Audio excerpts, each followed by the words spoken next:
何をする？どういうことや？お前、ここどこだと思ってんだ？何言うてまんねん。近江連合の本部だぞ。そないなことは分かっとりまんが。わしらはクーデターを起こしに来とんねやから。It's been a busy few years for Sega and Yakuza as the gap between Eastern and Western releases has narrowed considerably. A meaningful prequel and a remake were followed by the purposed conclusion of Kazuma Kiryu's decade-long journey in Yakuza 6. Now, the second remake in the prolific franchise is here to take us back to a violent and bloody episode built on revenge, family, and identity. 1 year after the events of Yakuza Kiwami, series protagonists Kazuma and Haruka are attempting to live an honest life. Obviously, it doesn't last long, as the pair witnesses the assassination of the newest Tojo clan chairman by the bitter Omi alliance.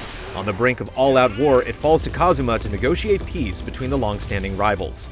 Like other games in the series, betrayals, melodrama, and plot twists are all on display, and the vibrant cast of characters has so much heart and personality that it's easy to get wrapped up in their objectives.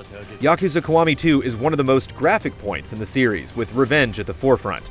Despite the plot feeling stretched thin at points, in the end, it turns out to be another high point for the series. Amidst the blood-soaked main quest line, sub-stories are found scattered around each city, offering a wide array of tales for Kiryu to get involved in.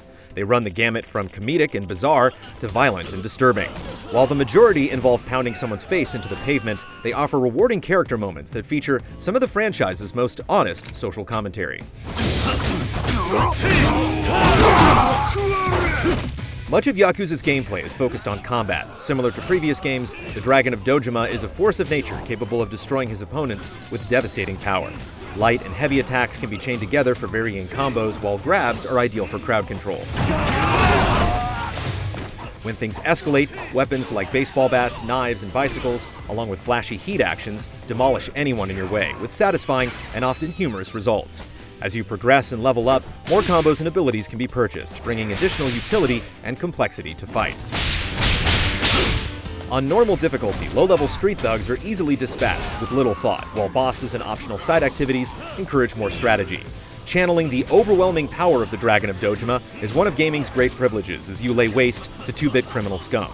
Slamming a knee into a punk's face or bashing them with a street sign looks as fun as it sounds. When a more threatening adversary approaches, it's equally as rewarding. Dodging, striking, and finally breaking through their guard to unleash an ultimate heat action always feels earned. You can store up to 3 weapons at a time, but since weapons are littered throughout nearly every battle location, there's no real need to save them for later. Similarly, equipping matching outfits enables stat bonuses, but going out of your way to coordinate gear feels unnecessary. Mixing clothes to fit your playstyle yields more efficient buffs. Stocking up on recovery items remains a cheap and surefire way to progress through some of the hardest challenges, but thankfully, some optional encounters don't let Kazuma heal, forcing you to rely on skill and tactics. Between dishing out pain and running errands for locals, Kazuma can stop in at the local eateries to refill lost health and gain XP.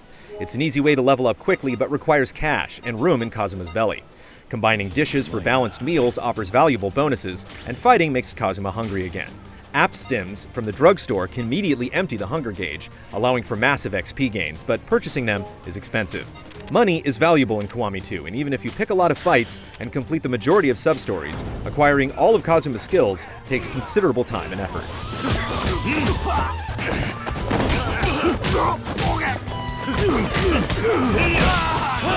The iconic district of Kamurocho returns, looking better than ever thanks to the Dragon Engine introduced in Yakuza 6. Gorgeous visuals, first-person mode, and seamless transitions when starting fights or entering buildings help to pull you into the world. You'll also travel to the city of Sotenbori, which offers its own host of unique activities and side quests.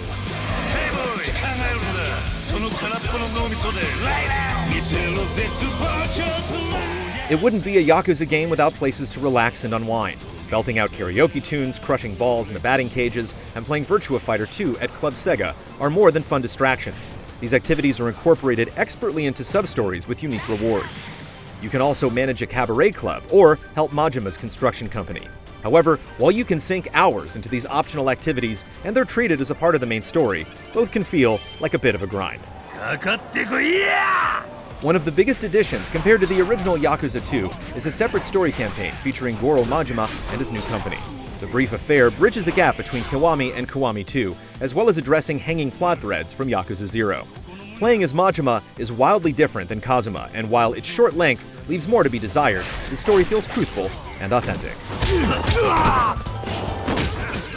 Yakuza continues to grow and evolve from solid foundations to make the second game in the series more accessible, whether you're a more recent fan or want to relive the PS2 story. Emotional side quests, engaging combat, and a dramatic plot combine to make Yakuza Kiwami 2 another solid addition to the franchise.